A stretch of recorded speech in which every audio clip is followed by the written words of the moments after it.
Alright guys, welcome to your 33rd C++ tutorial, and in this tutorial I'm going to teach you guys an easier and quicker way to create an array, and that's through the use of loops. So in the last tutorial I taught you guys what an array was, and also that we can create an array using something called an array initializer list.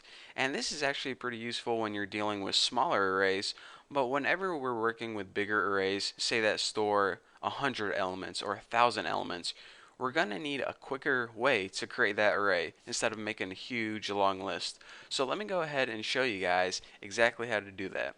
So in our very first line, we're going to declare our array. We aren't going to set it equal to any values just yet. So I'm going to make an array called Bucky, and Bucky can hold 9 integers. So in this line of code, we're pretty much telling our compiler, hey compiler, whenever you run this program, you better set aside some space in our memory, enough space to hold 9 integers. So our compiler says, yes sir. Now, what we need to do is, well, let me just go ahead and whenever I'm done with this tutorial, I'm going to print out the elements on one side and the value, so I might as well give it a nice little prompt now. Element and value. So what we're going to be doing is we're just going to print out the element on one side and the value on the other side. So let's go ahead and take a look at this right now.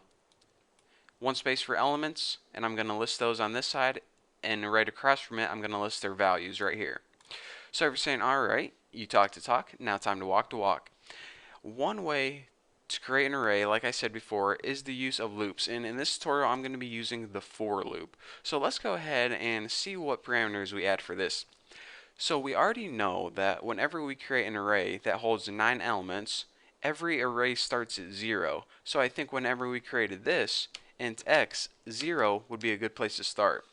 And we also know that if we created an array that can hold 9 integers, the last index in that array, is going to be 8. Because count with me, get your fingers out. 0, 1, 2, 3, 4, 5, 6, 7, 8. I only counted to 8, but since we had 0 in there, that takes care of our 9 elements. Pretty cool, huh?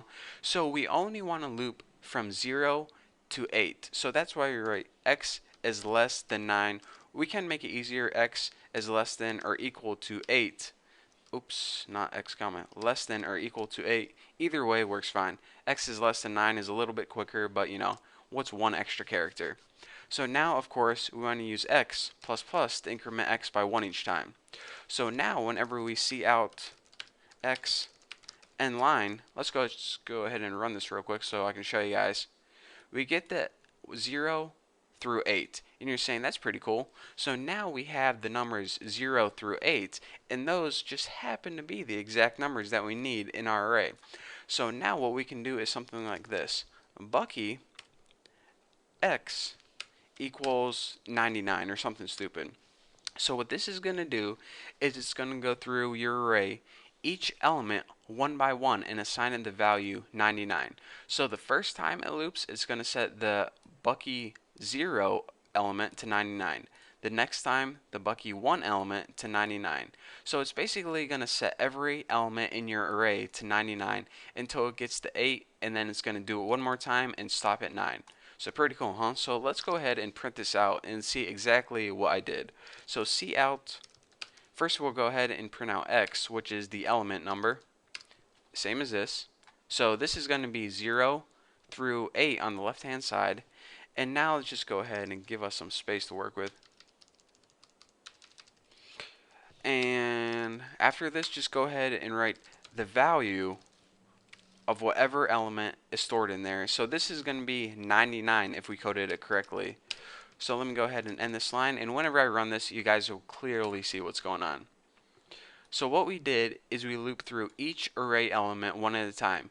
First Bucky 0, then Bucky 1, then Bucky 2, 3, 4, all the way to 8. And each time we loop through it, we set that element equal to 99.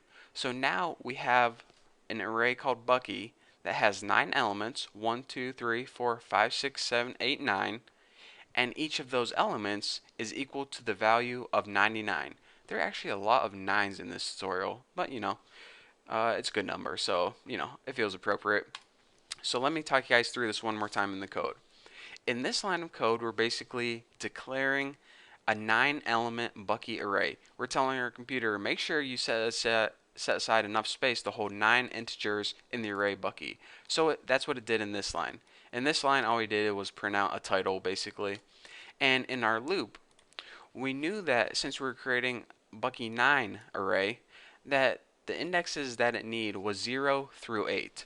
So we made a simple loop that basically looped through the numbers 0 through 8. And with those numbers, we could reference the Bucky element and assign it equal to the value of 99 for each one. And then, of course, we just printed out the index, which was 0 through 8, and then the value, which was 99 each time. So simple enough. So that is basically two different ways to create an array. Again, whenever you're working with really big arrays, and I don't know, it's just a lot easier than using an initializer list, because if you created an initializer list with like 100 values, then you would go ahead and have to type 100 values in here, and it would just get messy really quick. So this is a faster way. It takes a little more thinking, but it's definitely worth it. So for now, that's all I have for you guys. Thank you guys for watching. Don't forget to subscribe, and I will see you in the next tutorial.